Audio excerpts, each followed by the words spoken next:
Senhor presidente, senhoras e senhores senadores, eu quero, em primeiro lugar, cumprimentar todos os moradores da cidade de Bacabal, do Maranhão, que nesta semana comemora 95 anos de emancipação política, fazendo também coro com o que falou há pouco o senador João Alberto, que é desta importante cidade do Maranhão. Portanto, a todos os habitantes daquela importante cidade, os meus cumprimentos e felicitações por estar chegando muito próximo no centenário, uma cidade que ajuda muito a desenvolver o nosso Estado. Eu quero, nesta oportunidade, falar um pouco sobre uma realidade que existe hoje em muitos municípios brasileiros e que, infelizmente, está fazendo parte da nossa cultura e que nós não podemos permitir que isso aconteça. A sociedade moderna, senhor presidente, tem se caracterizado, numa ponta, pelo extraordinário desenvolvimento tecnológico, cujos reflexos se fazem sentir, sobretudo, nos altos índices de produtividade na agricultura brasileira, gerando grande fartura na produção de alimentos. Na outra ponta, porém, tem se notabilizado, principalmente nos últimos anos, pela banalização de algumas práticas abomináveis. No caso especial, chama-nos especial atenção o desvio de merenda escolar. As manchetes dos grandes jornais estão repletas de casos de pilhagem de merenda escolar. Há desde o roubo de recursos públicos destinados à compra desses alimentos, ocorridos em parte do longo caminho percorrido pelo dinheiro até chegar ao seu destino final, bem como a apropriação indevida de alimentos in natura para proveito particular. Essa prática, o que é mais grave, está se disseminando pelo país de sul a norte, ou de norte a sul, e se tornando cada vez mais uma coisa corriqueira. É preciso, com urgência, que alguma medida seja tomada para frear a escalada desse triste acontecimento. Se nada for feito, em pouco tempo a população brasileira estará encarando tudo isso com muita naturalidade. Uma coisa comum do dia a dia. E quando a população, anestesiada pela banalização de um fato que deveria ser excepcional, deixa de se indignar com uma situação tão abominável quanto essa, é sinal de que sua capacidade de indignação está próxima de se esgotar. Antes que isso ocorra, é necessário mudar o curso dessa história deplorável. Hoje, da tribuna do Senado, manifesto a minha maior indignação com esse estado de coisas e, certamente, a de todas as pessoas de bem deste país. Pessoas como a repórter Elaine Eringer, o produtor Daniel Mota e o jornalista Domingos Meirelles, do programa Repórter Record, da TV Record, que conheceram o interior do Maranhão, investigando o drama da fome que assola famílias nos municípios de menor IDH do Estado. O programa, pungente, mostrou que a fome em uma região de tantas riquezas naturais é decorrente do fracasso de políticas públicas que não chegam até os mais vulneráveis. Os motivos podem ser os mais distintos, desde o desvio de verba até a ineficiência dos municípios para cadastrar os mais pobres, que vivem isolados nos povoados, sem luz, sem comida, sem esperança.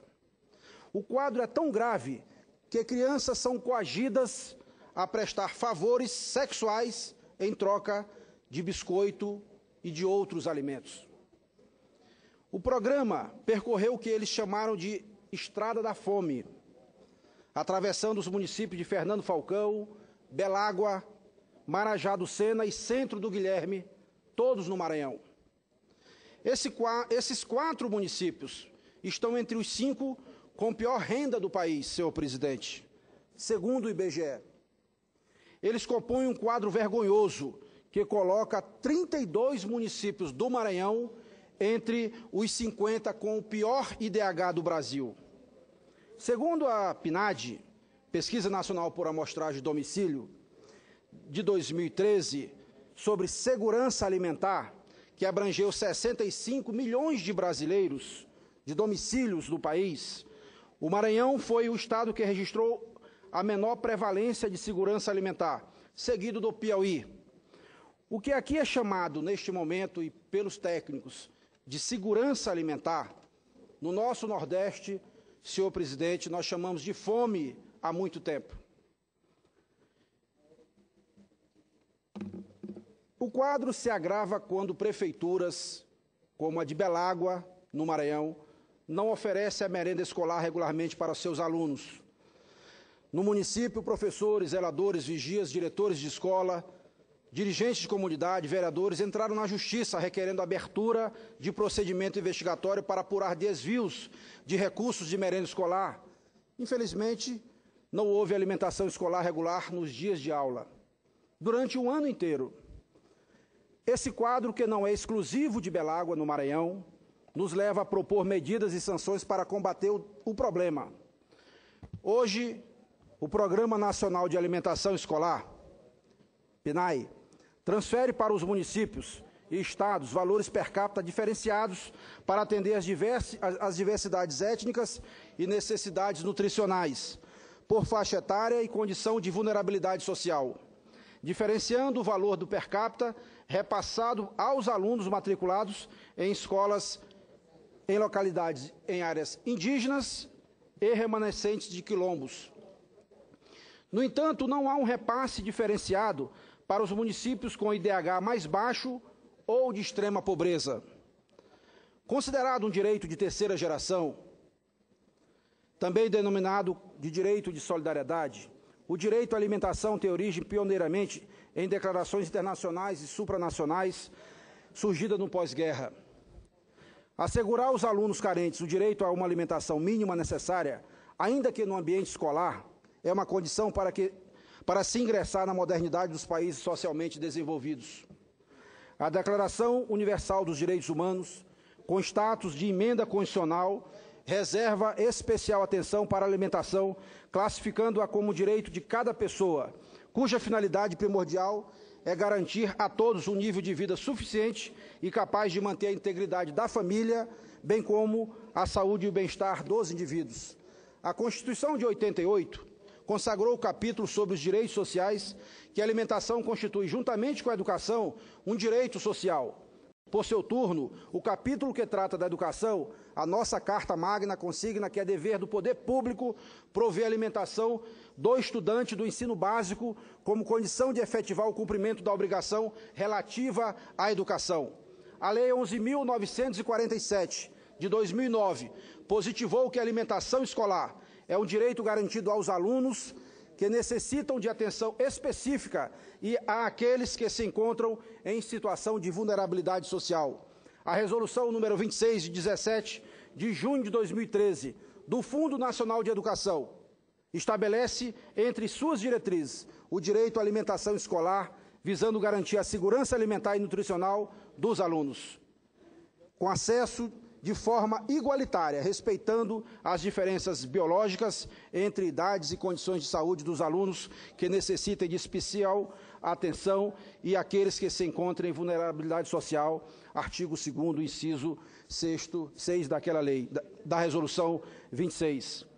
Também diz que os cardápios deverão ser planejados para atender, em média, 20% das necessidades nutricionais diárias, quando ofertada uma refeição para os alunos matriculados na educação básica em um turno. Esse índice sobe para 30% no mínimo, senhor presidente, das necessidades nutricionais diárias por refeição ofertada para os alunos matriculados nas escolas localizadas em comunidades indígenas e em áreas remanescentes de quilombos, exceto creche, é o que está no texto da resolução. E é um modelo a ser seguido para comunidades onde há grande pobreza e, mesmo atendida pelo Bolsa Família, ainda sofrem de carência alimentar. Estamos propondo que a oferta alimentar diária alcance também, de forma diferenciada, os municípios com menor IDH do país, aqueles que estão na extrema pobreza, conforme o IBGE.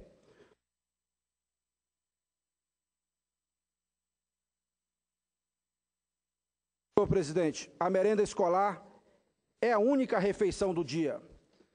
Não é justo que, nesses casos, ela seja vista apenas como um lanche, uma merenda. Ela é uma garantia mínima nutricional de milhares de crianças.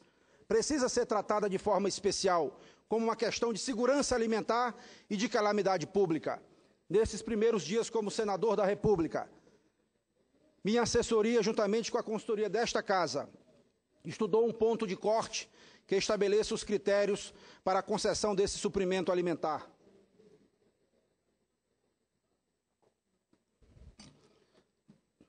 Paralelamente a isso, estamos sugerindo a caracterização de crime hediondo para todo desvio de verbas que alcance programas sociais como Bolsa Família e merenda escolar.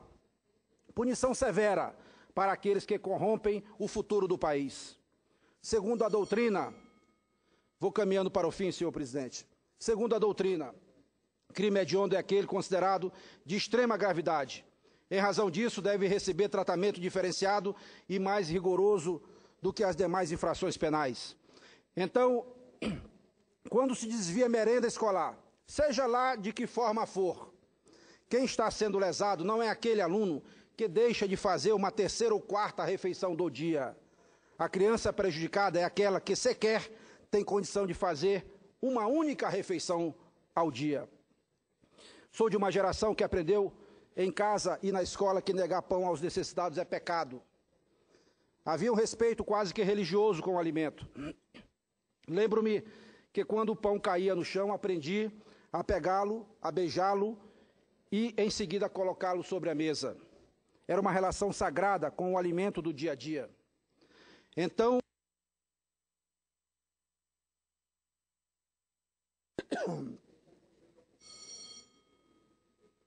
hoje o que se vê, senhor presidente, senhores senadores,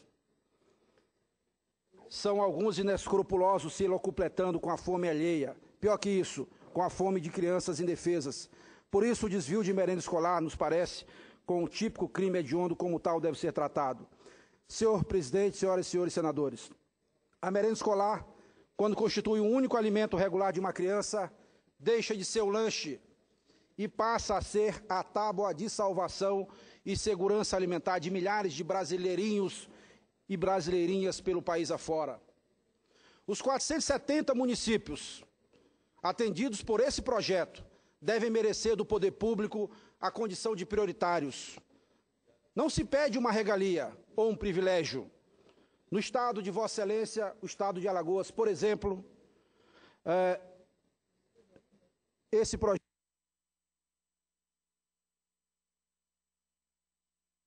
com o estado do Maranhão é um estado dos mais carentes, serão incluídos 28 municípios que passarão a ter para aqueles alunos a alimentação dobrada. No estado do Maranhão, para se ter uma noção do dramático quadro social daquele estado, serão 107 estados. Para mim era muito mais gratificante que não tivesse nenhum município beneficiado, como disse hoje ao senador, colega Blairo Maggi. Foi governador de Mato Grosso e nessa relação dos 407 não tem nenhum, 470 não tem nenhum do estado do Mato Grosso, fruto do seu trabalho como governador daquele estado. De forma que eu quero concluir pedindo não apenas o reconhecimento de uma situação que todos já conhecem, mas o que se pede apenas é o reconhecimento de uma situação de brasileirinhos e brasileirinhas que estão espalhados em todos os cantos do país, sobretudo na região norte e nordeste. Muito obrigado, senhor presidente.